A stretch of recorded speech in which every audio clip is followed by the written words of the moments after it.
time for Two Guys and a Goalie with Dustin Nielson, Matt Kassian, and the goalie, Joaquin Gage.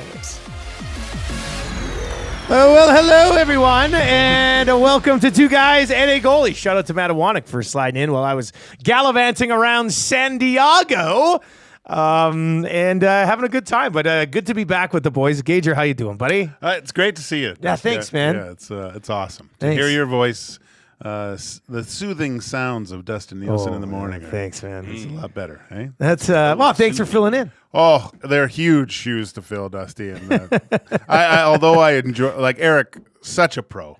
It was so He's a much pro. It was so enjoyable. Zach helping, like the well-oiled machine of EST is great. And I'm glad to be a part of it. Cass, I see you're already in the chat, eh? We gotta take the keyboard away from you when we do this. You're always in there, caps on, just firing away. Yeah, no, that's good. Yeah. We got lots to get to today. There's no doubt. Can we about start it. with something though, guys? Yeah, I don't for know sure. if you've heard this. Okay. This is just recent. I just saw it, so I wanted to start with this. Yeah. You know where I'm going with this? I think I so. got a good guess. Yeah, got a good guess. Want to go with this? In that I just saw. You guys probably just saw because you obviously think or know where I'm going with this. But just want to say, Bob Cole passed away today. That was the voice that I grew up with watching hockey. One of the greatest honors of my hockey career was having him call the games where I scored my first 2 goals. Did he? Getting to hear that was one of the most special things from a hockey career standpoint. Still, and probably always will be, as I know every generation kind of has their voice in their guy that it's like that speaks to Hockey Night in Canada or speaks to, watching the Oilers or just watching hockey. For me, that was Bob Cole. So just, condolences to his family. Sad news. It's not like he was our age. He's been around, but I will miss hearing that voice. I loved him to the end. Loved hearing him, listening to him. Just the job that he did was wonderful. So just all the condolences and all best wishes to Bob's family. He just did wonderful things and will leave me with just tremendous and wonderful memories. 90 years is a hell of a run. Spent the majority of them calling games for this country. I can't even, like I said earlier today, his call on the Mario Lemieux goal when he walked the Minnesota Wild and he's in the corner, oh baby, but there are so many of those. I mean, a bunch of people text in, during the Oilers 06 run and a bunch of things like that. Gager, I don't know if there's one that stands out for you, but I mean, oh yeah. Yeah. I was fortunate enough to be my first year pro. And second year I played in Cape Breton, and we'd play the Baby Leafs in St. John's, Newfoundland. And Bob Cole would be, I've told you this before, Bob Cole would be leaving St. John's to go to Toronto or Montreal to call the game. And there would be a little crossover where, he'd have basically the whole team huddled around him, talking to him and telling stories and stuff. It was great. But I have to say, one of my favorite Bob Cole moments of broadcasting was 98 Olympics, and the Team Canada's down, and Gretzky gets the puck behind the net, and Cole's going nuts up to this point, and there's a distinct pause for like 3 seconds, and it's Gretzky in his office, and we're waiting, and it's dead air, and then it's just, and he calls him Gretzky up to this point. Yeah. Gretzky, and he goes, and it was like a plead. He was, Wayne, can you do it one more time? oh my God. Oh my God. Just a legendary call. Oh, so good. So good. He did that though, like even the dramatic pauses, like he did that better That's than anyone so I've ever tough to heard. do. That is so tough to do. Like as a play-by-play guy, you're talking. To try to hit the moments, like he hit the moments, and then pause when and he would pause during the play to add to what he was doing, which is it's different than like a goal is scored and then you shut up for a bit, whatever. But the drama that he could add to it, the intensity, I mean, it was so good, and he was just. And Dusty, you know this. Like, there's a difference between calling on radio and calling on TV. Yeah, like, for listening sure. on radio and listening on TV is different because TV is like you're trying to supplement what you're seeing and bring life out of it, where you have to be more descriptive. on the radio side because people aren't watching, and he just was so good at finding that balance perfectly. As you said, I think it's so hard to do, like with those pauses in speech, to build tension and knowing when just to let it sit. And then the color guys he worked with great too, because you have to know to leave that. Like when he's leaving the space, he's leaving it for a reason, not for you just to jump in. But he was just so good. Again, like it will forever be memories of my childhood growing up. Just listening to Bob Cole call hockey games on Saturday night was just, man. So I'm sad that he's passed. I mean, 90 years, as you said, is a good run. So I'm thankful he had a good run. But yeah, I'm gonna miss, and still anytime, even on some of your Dusty, on some of your goal songs and the different things. He's mixed in there. Yeah. Remember that name on the McDavid one? Like, and how good is even that call? How good is that call? Like just that, like the Connor McDavid, remember that name. Like it's just so good. Oh, was unbelievable. Well, I can't see anyone ever being as good as Bob Cole again. And that's completely biased because that's just my generation and growing up. But man, I just I loved listening to Bob. It didn't matter if you played in the NHL, what level you went to. As a little kid, when you're playing street hockey, scoring Game 7, the voice in your head, in my Cole, vintage, was Bob Cole. I always give it to when Jack had his big 1000th game or whatever, and Louis, I send them a text and I go, hey, unbelievable job, and I sent it to Jack. It's a huge responsibility for you guys right now, because every little kid playing hockey at this moment hears your voice in their head. Cool. When they score a goal, because they're dreaming of big things. And so it's like Louis was like, well, thanks for that. And now I feel like but yeah, that's, I mean, Crass, it was Bob Cole that you heard in your head, right? Like that was that's cool that your first goal was on that's was against the Habs. Was it a Habs game? That must have been the Habs in Montreal, Hockey Night in Canada. Yeah. Kassian scores. Who's this guy? Kassian! Yeah, just, it's so good. Gord over in the Nasty Chat says, Mario goal for me just rings in my ears. What a goal! What a move! Oh, baby. Like, just the oh, baby, man. Like, you can't, you can't. You just can't, you can't say it. I don't, to me, I can't use it. No. You know, like that's something it's wearing that 99 or 66. That's it. Like that's what it is. The oh baby, it's gone. It's done. It's just like it's like Cuthbert. Cuthbert has some good ones where I think he said, "Did you see that?" Yeah. Or something like that. You know, that's something that I try to stay away from as well. Like the Bob Cole was the reason I wanted to become a play-by-play guy. And then Cuthbert is kind of like who I wanted to be like. You know what I mean? Like those two guys are who I grew up with, and it's just, it's sad news to see Bob. But I mean, we got a lot of Bob Cole. There's no doubt about that. Yeah. If you have some memories, feel free to fire them over 780-218-9999, 780-218-9999, and we will get to those. Obviously, we got some hockey game to break down from last night as well. But tough to see Bob Cole pass away at the age of 90. It's the only place that we had to start this one. Let's get into your bigger and hotter headlines for. I'm totally blanked out. Big Mamas and Pops' Pizzeria. This pizza box is still in my garage, and somebody said that I might have to take it to like what's the center? Oh, the because like recycling won't pick it up. It's that big. It's that big. Yeah, somebody said that. So I was in the back of my truck. First thing I ever actually hauled in the truck was this Big Mamas and Papa's Pizzeria pizza box, and we were loading it up to go to the airport to fly out to San Diego. I was like, so I put it in the garage. We get back yesterday. Tam opens the garage. She goes, "What's that?" I said, "That's the pizza box." She goes, "Man, seeing it on the video didn't even do it justice." Yeah. I said, "Yeah, it's huge." So I was talking about today, and Cash texted in this morning. I was like, "Dusty, I think you might have to take that to the Eco Center yourself." I was like, "What?"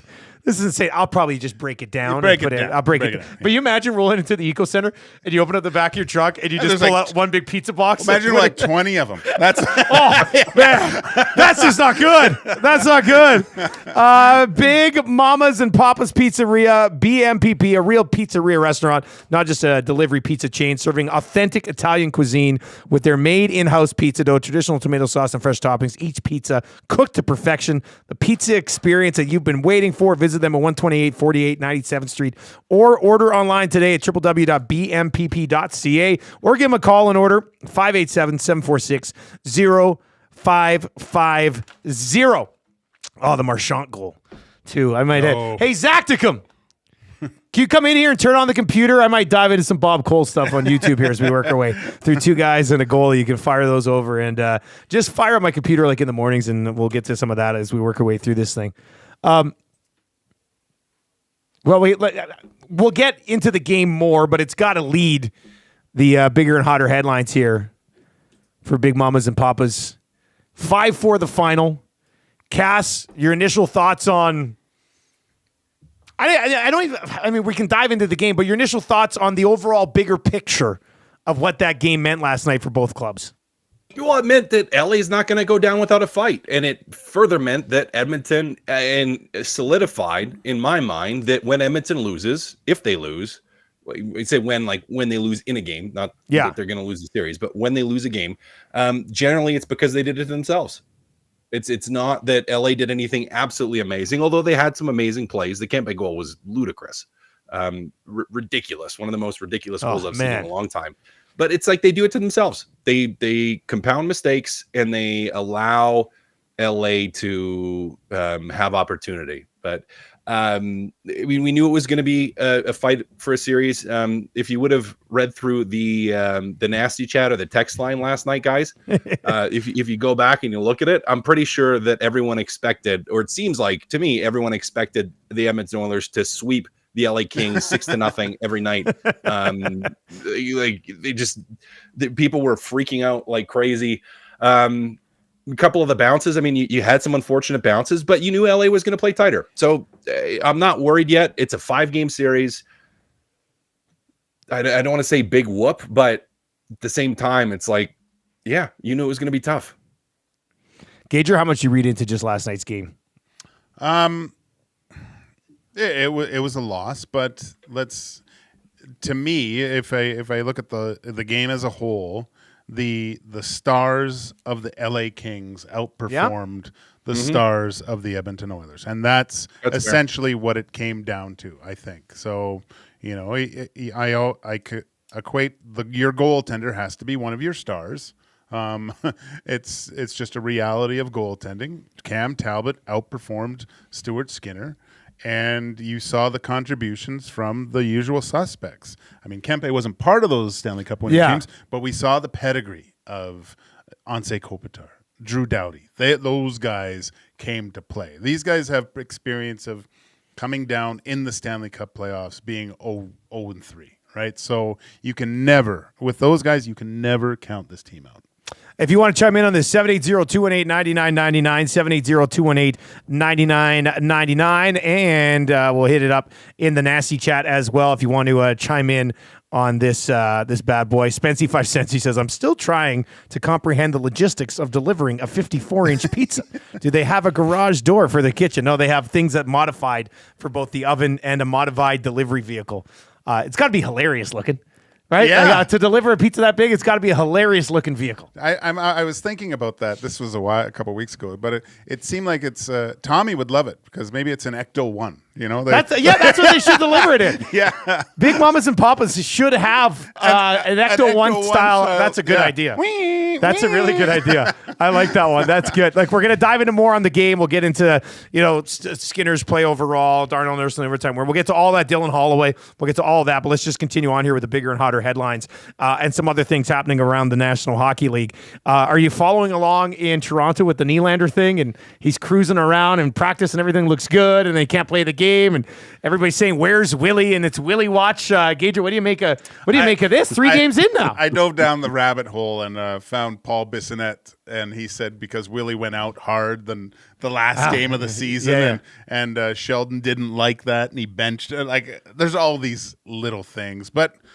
Jeez, like they need this guy back. What's wrong with him? I don't know. They need him back. Like the reports. So, did you guys see the reports? This morning, I thought I heard something about a head issue.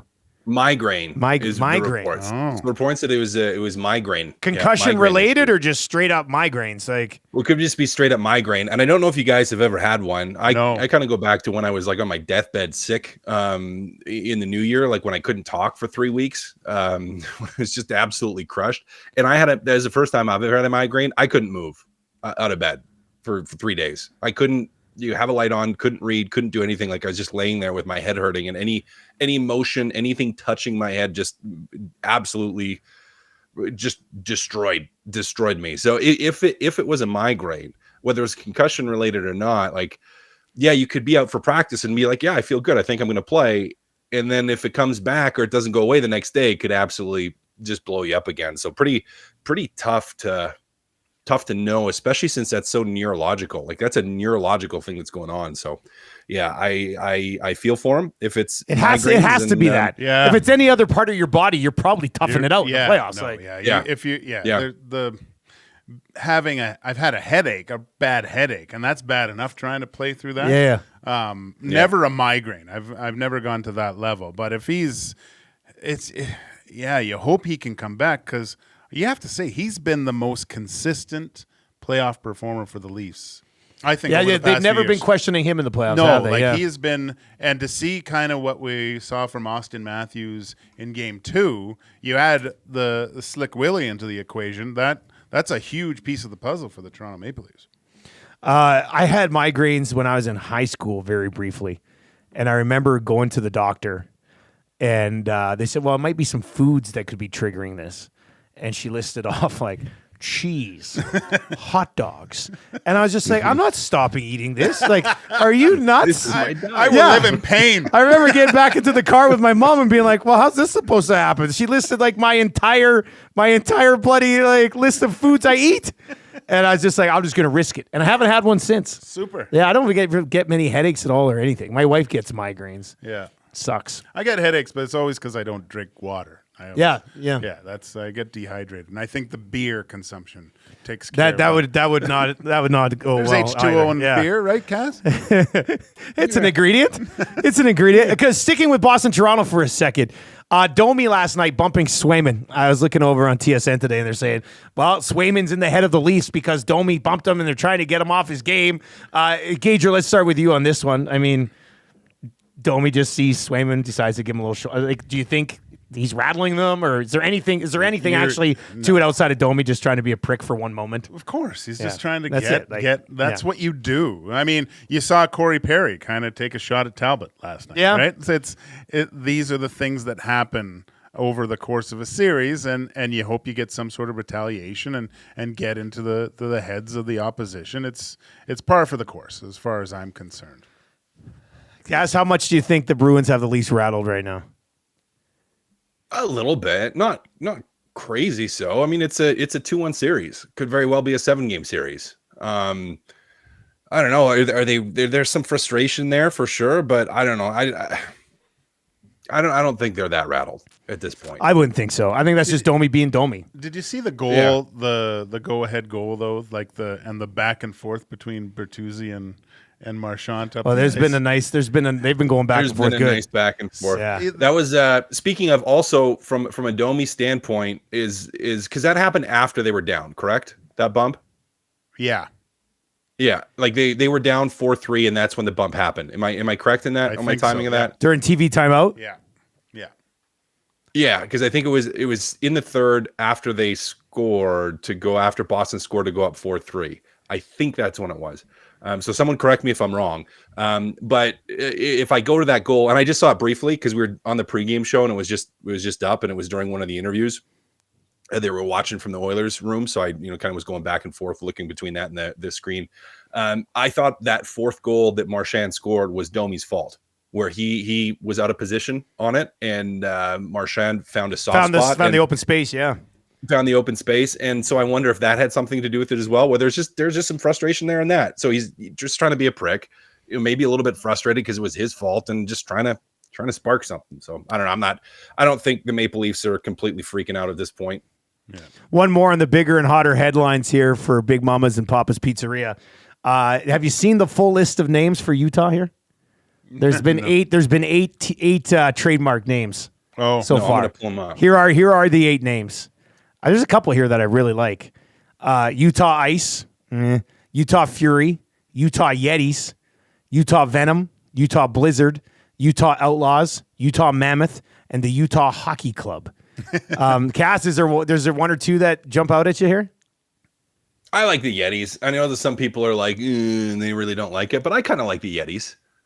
I like the Yetis. I also don't mind. You know what? I wouldn't mind going to. Not that I'm like a Matawanek in terms of my love of the football, but like the UHC, like Utah Hockey Club. Yep. UHC would be kind of cool. Like to have a team go that instead of having like, an animal type mascot sort of thing, like having like the Utah Hockey Club. I think that would kind of be cool.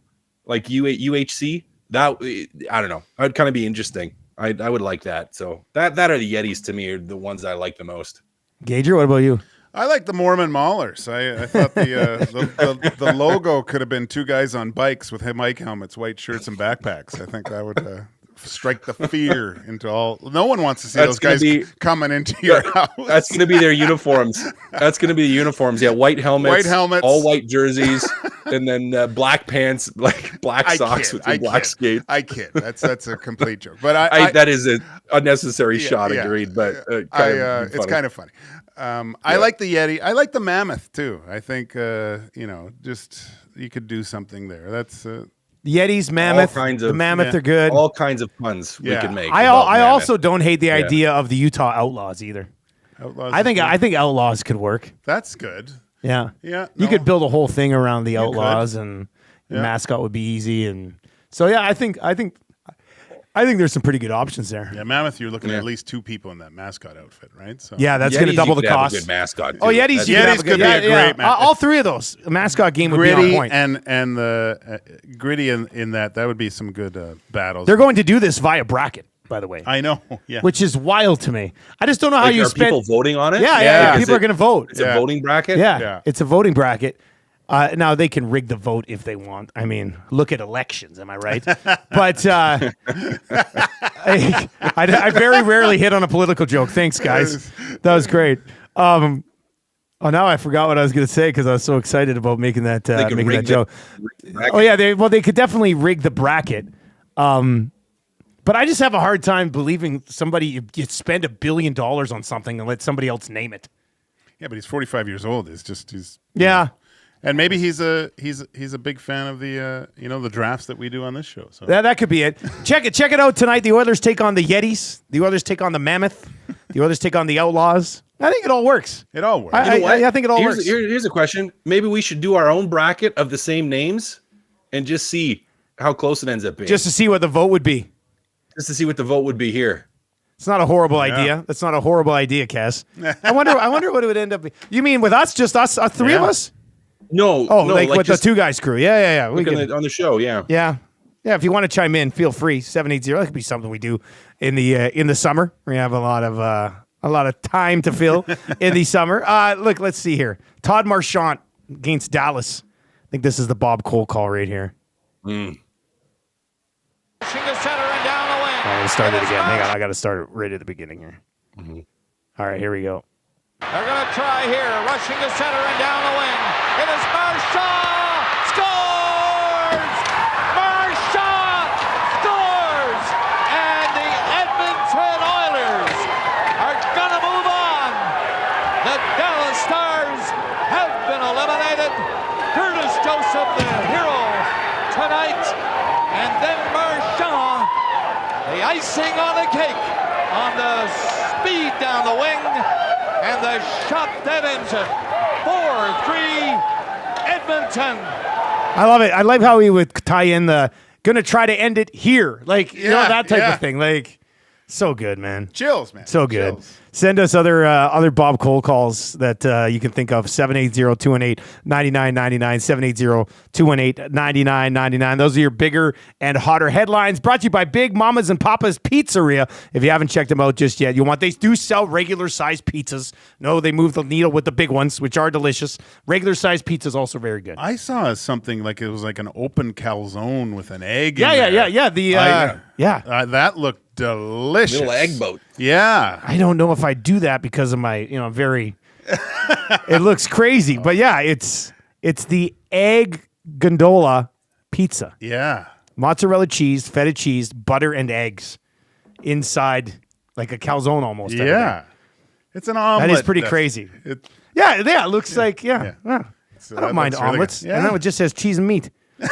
So, yeah. BMPP.ca or give them a call, 587-746-0550 if you're looking to order a pizza. Let's say you're hosting a party to watch the others play, and you got like 12 to 15 people coming. You only have to order one pizza from Big Mama's and Papa's, which you're like, Dusty, that's a lie. But it's not a lie. It's the truth. Check it out, BMPP.ca. You can really slow play it too, I think. Like, guys, we're just gonna order one. I'm just gonna order a pizza. Okay. That's the you tell your wife, I'm just gonna order just one pizza. Yeah, we'll be fine. We're just gonna get one. We'll just get one. Just one. Brent over in the inbox. Does fruit trigger your migraines, Dusty? It must have been it because I haven't had one since high school. Yeah. Vegetables, that's what's done it. Mm. Yeah, that's a pretty good one. Also, I think it was Joel over the nasty chat says, yes, Dusty, your wife has headaches. She just doesn't want to touch you. I was like, yeah, okay, fair enough. She's honest with me though. She'll just tell me. Not right now. She won't fake the headache for that. Get out of here, you idiot. Yeah. Okay, sounds fair. Sounds fun. All right, Oilers game last night. Let's. We got lots of things that we can dive into here. Cass, let's start with Stuart Skinner. Your thoughts on the play of Skinner last night. I'll just quickly summarize my thoughts on saying I didn't think Talbot was like amazing at the other end, but he made 2 or 3 huge saves. Like that save, McDavid. I don't know how McDavid always finds Draisaitl, but on the power play at the end of the second period, where he cuts through the middle and draws everybody, then passes it back in the same lane that he kind of created, and Talbot was tracking it and got back. I thought that was the biggest moment of the hockey game. So, like, Talbot had those moments. Yeah. Not sure Skinner. Well, I know it's like Skinner didn't. Maybe that's the difference. But what were your thoughts on goaltending last night? I thought he was fine, and I know that that's not a popular opinion right now. You thought he was fine? People are just like, I thought he was fine, and so let's look at this. Let's look at this. Okay, the Kempe goal number 2. What do you expect him to do? Like that was insane, absolutely insane. So we write off that one. I still think, and based on Stuart Skinner's post-game interview yesterday, I still am set on that. The Fiala shot was tipped. I am certain that shot was tipped. So that one gets tipped. So, and if it gets tipped, we're not going to be like, that was a soft goal. And you had a guy to break away that beat you with a really good shot. That's the LA Kings captain that has scored a lot of goals, that has been a really good player for a really long time. So I get the sentiment where it's like, you got so badly outplayed. You lost by 1 goal. And your team in front of you didn't play great at times, and they gave up a lot. Goal number one, you had a bad turnover with 2 players, really we could say 3 players after that, all making mistakes that led to an opportunity against. Now, if you want to take issue with the breakaway goal that Doughty scored, fine. Even on that, he's anticipating and pushing across, and the hook from Ryan Nugent-Hopkins causes the puck to go. So, Gager, I don't know if you want to comment on this one, but you can see Stuart Skinner set his inside edge of his left foot set to push to his right because Doughty is starting to pull the puck back across that way. So that pad is off the ice so he can push and slide. And when Doughty tries to go back across the net, make the save. Now he's anticipating that, but he's not anticipating Ryan Nugent-Hopkins' stick to get a piece of it. So I think it looks a lot worse than it was in that instance. And guys, I don't think he was horrible. Like if I'm going reasons that the Edmonton Oilers lost, Stuart Skinner's play for me is like number 4 or 5 on the list. 4 or 5 on the list. Yeah. Well, 4 or 5 part on of me the wants list. to know the top 3 reasons. I might go back to that. But Gager, your thoughts on you're the goalie. What do you come out on this? Usually you're the one defending the goalie. Well, yeah, this is puzzling, Dusty. First of all, I don't understand how I've known this guy, Matt Kassian, for years, and I don't think you've ever really conversed with Stuart Skinner at all, and all of a sudden he's getting way more love than you have ever shown me as a goalie. The goalie love distribution is off here. But anyways, I hate this. Is terrible. I'm disagreeing with Cass about goaltenders. I can't believe we're in this spot right now. This is on. We're in the upside down. No, it's not good enough. It's not good enough. Okay, if we're, and this is nitpicking too, but I found that Stuart Skinner was a step behind in last night's game. He wasn't his greatest attribute as a goaltender, in my mind, is his ability to read and react to the play. He's almost clairvoyant at times, recognizing where the danger is coming from. From the first goal, yes, there were errors. There were multiple errors before that, but Kempe getting the puck in the slot, it seemed to catch him by surprise. Kempe goal, great play, regardless, whatever. The third goal, Doughty, yes, you have to be lucky in those situations. Doughty didn't mean to do that. You laid it out perfectly, Cass. He was going from left to right because that's where Doughty was going with that puck. The Fiala goal, I don't care. The puck's in your zone. You have to locate the puck from that distance. Even if you are a little bit, your vision is impaired slightly, you should still be able to pick that puck up or put yourself in a good enough position to stop it. That's a stoppable puck in that situation.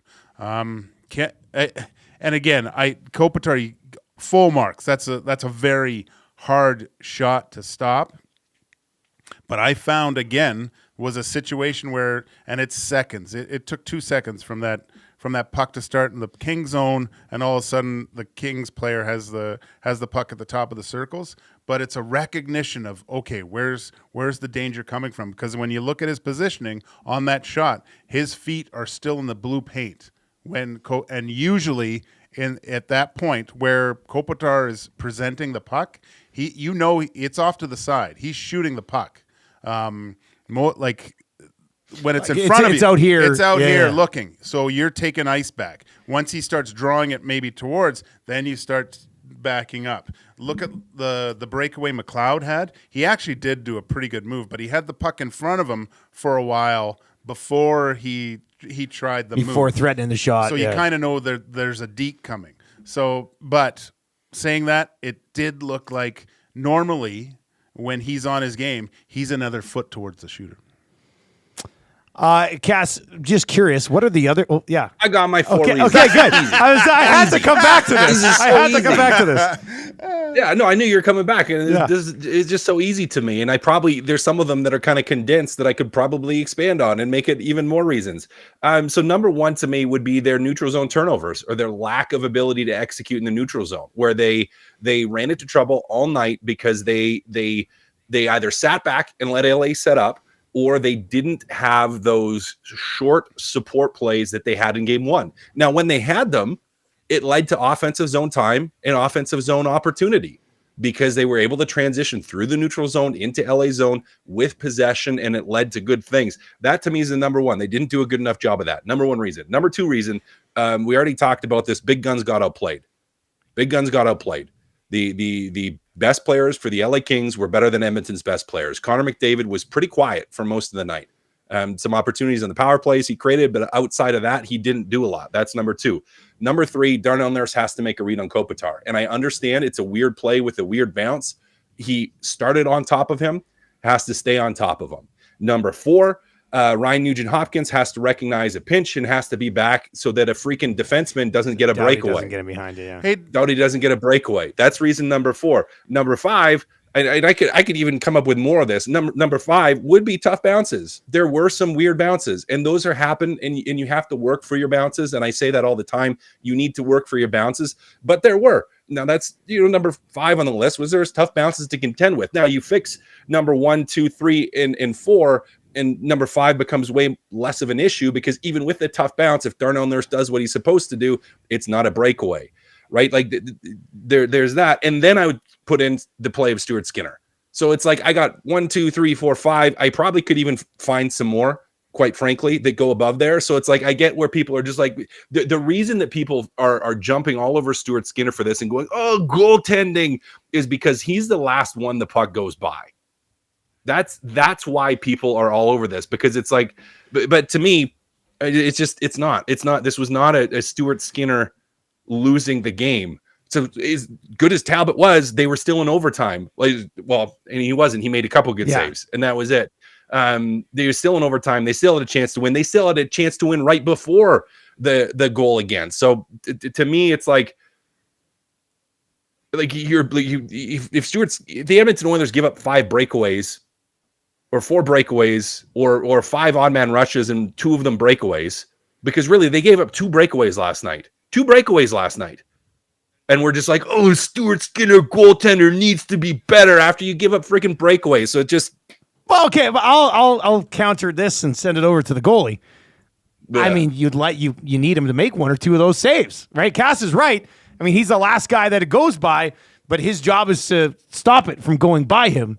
And I thought there was a couple of goals that he would want back last night. I mean, yeah, and I'm going to need a little bit more of a hug next time I run into Cass for all this goalie love. But yeah, this is what I've said this, and me and Dino were talking, and we were getting into it on the hangout a little bit. He doesn't think Stuart Skinner he just has to be better than average. I completely. You think disagree. He needs to be better? He needs to be in the conversation as the best Oiler on a consistent basis throughout the playoffs. There's going to be dips and valleys, obviously. You can't play perfect throughout the whole thing, but these are stoppable pucks. And I both of them, Cam Talbot and Stuart Skinner, they've shown little moments, like the huge save on Draisaitl. I look back to game 1, the massive save with Arvidsson. There's been but not a goalie hasn't really established themselves yet in this series, and hopefully it can be Stuart Skinner. Okay, let me throw these numbers at you, because it does seem kind of, and we're going to give you the keyword final chance to qualify for the EST flyaway here as well. We're not going to have time to get to everything today, but that's fine. I mean, that's good. It's a good episode. So there was a lot of panic this morning on the Nielsen show about Skinner post game last night. Cass, I'm sure I saw it on Twitter in my 3 thoughts. People were firing back and being like, they're done. Like, they're not going to. Now, I will throw this out there, though. Last year, his playoff save percentage was .883. And in his 2 games so far this year, it's .808 and .892. So, as a whole, Cass, would those numbers not at least pique your interest on a conversation of he's just not giving you enough? all right. Okay, so let's look at it this way. Team gives up 10 shots. 7 of them are breakaways, and 3 of them are 2-on-1s. And you're just like, ooh, this guy's got a 785 but he's not going to give up. Save percentage. We're talking breakaways here, though. That's not what it was last night. It was 2 breakaways last night. Only 2. But you'd like him to stop at least one of them. Only 2. You'd like him to stop one of them. Talbot stopped his. Bingo. Boom. Mic drop. I don't know. I thought last night's loss, a lot of it was on Skinner, and he 100% has to be better. I mean, of all of his starts, including last year's playoffs, he's had 4 career playoff starts with a save percentage above 900, which that's tough to do. Even when these teams win these goalies, like Aiden Hill was a 5th string guy. Yeah, but Aiden Hill was phenomenal in the playoffs last year.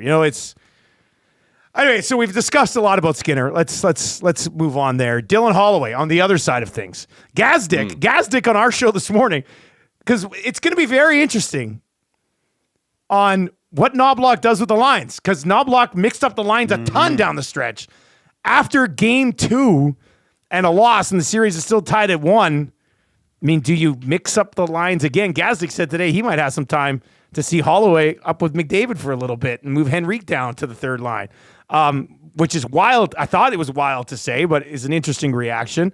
Gager, what do you think? Like I said this morning, I'd run it back. I don't think you want to blow everything up after game 2 loss that you could have won and you didn't even play well, right? Like no, because that sends the too many coaches in the past have blown it up, and it's look, they didn't play well, yeah, but I don't think that's to hit the TNT. No, it's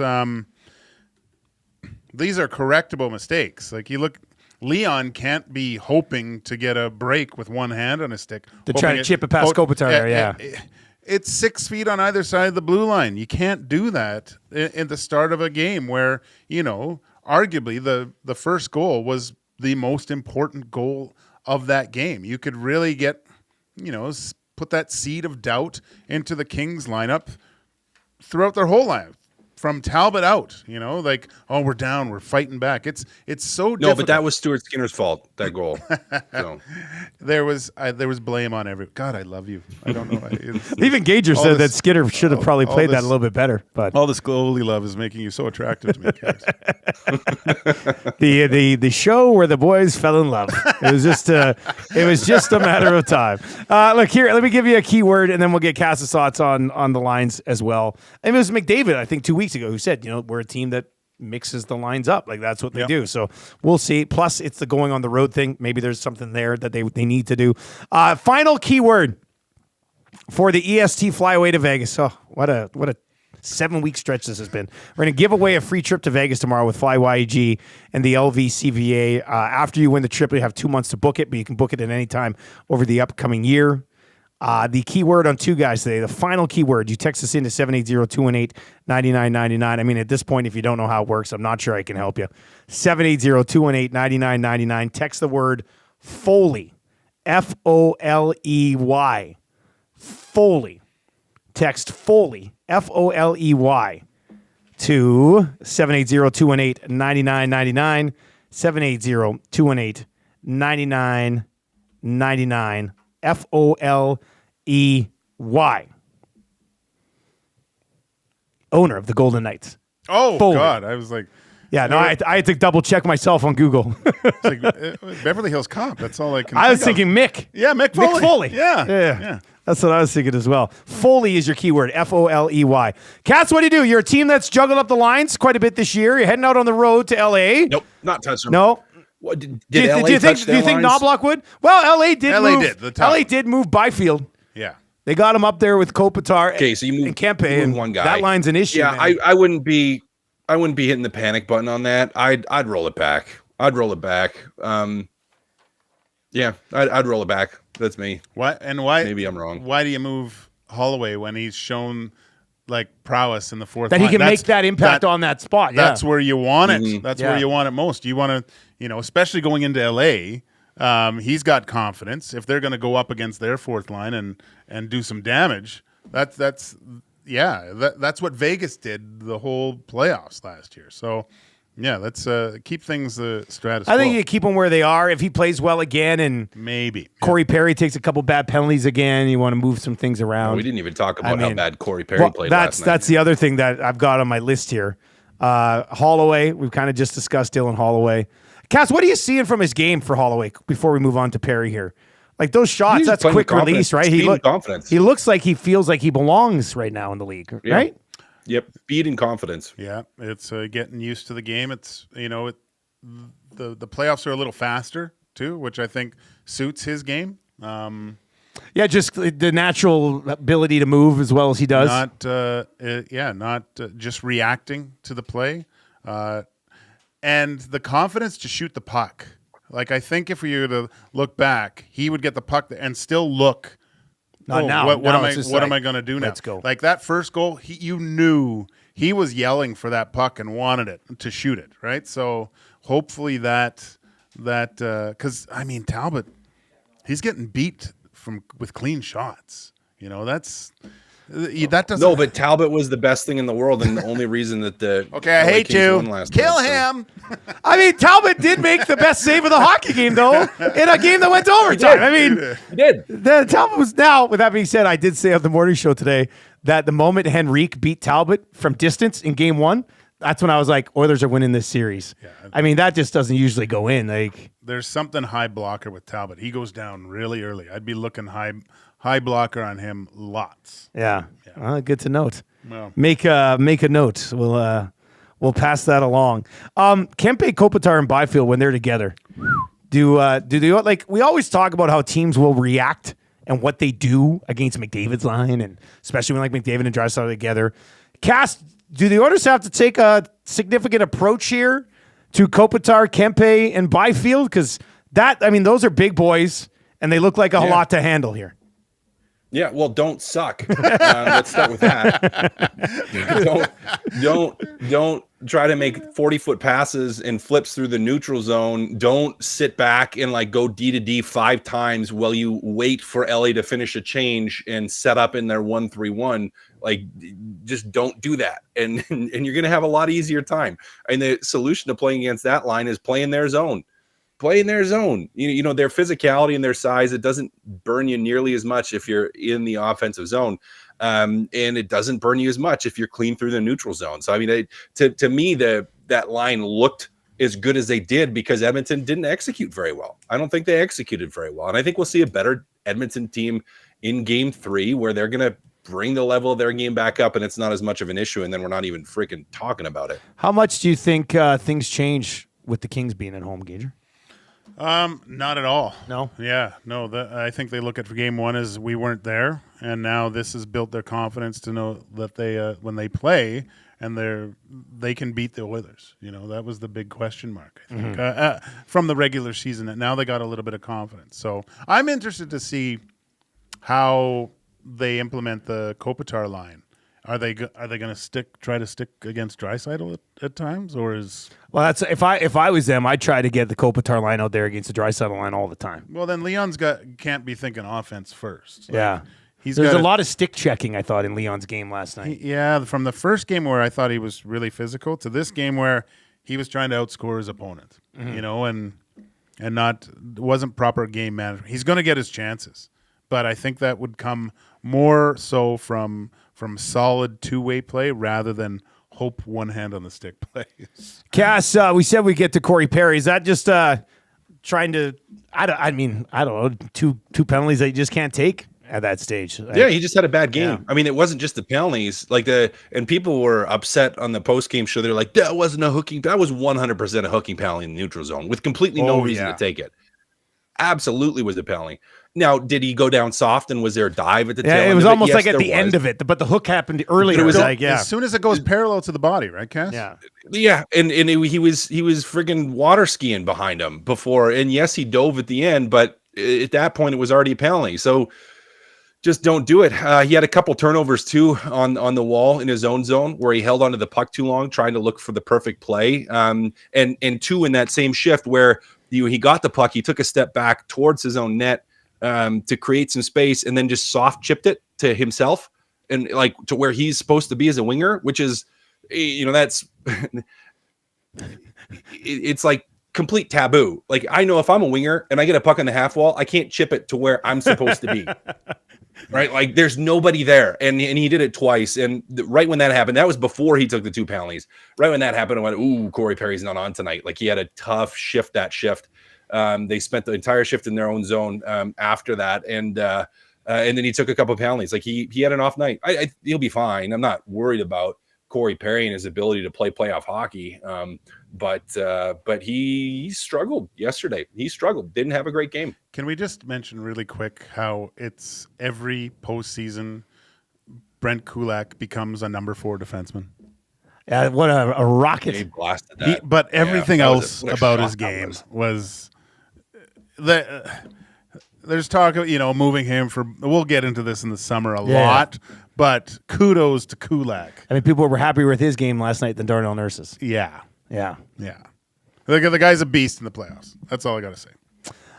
James is in and says Mikey Anderson might have made the best save of the game. He was the guy who was along the goal line, and the others thought that one of the guys put their hands on it. They didn't, though. No, it looked like the hand was actually on top of Anderson's leg, kind of pinning his leg down to keep the puck underneath it on the like midway through the second review, I think, that I saw of it. Yeah, no.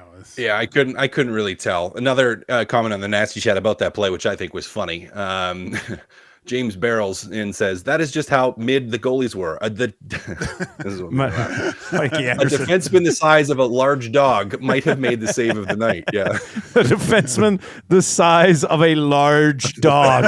That's that's a good one. That's good. Zach, can you call in a qualifier? All right, it's our final qualifier here. This is it. This is it. This is a big one. Let's get to another. This is in the Olympics. Joe Sakic. Remember this call? Oh. There's a Bob Cole right here. This is a beauty.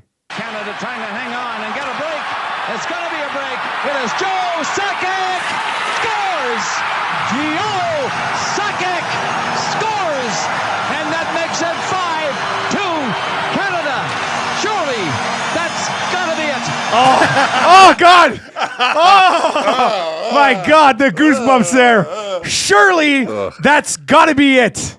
That's so awesome. Oh my God! That doesn't send goosebumps. You're dead inside. That surely that's got to be it. It is. And don't call me Shirley. That would have been absolutely. Stop Berezan. Here we go. Is this is the Mario? Is this the CBC call, the Mario goal area? Had to be good to stop Berezan.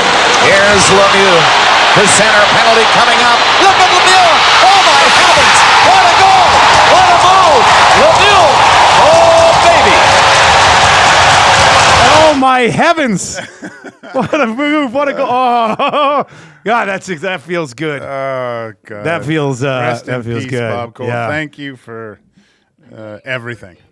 Let me just quickly see here, Mac. you guys missed it because you weren't looking at the screen. Oh, what'd you do? But my wife just opened the door, threw open the door, stuck her head in.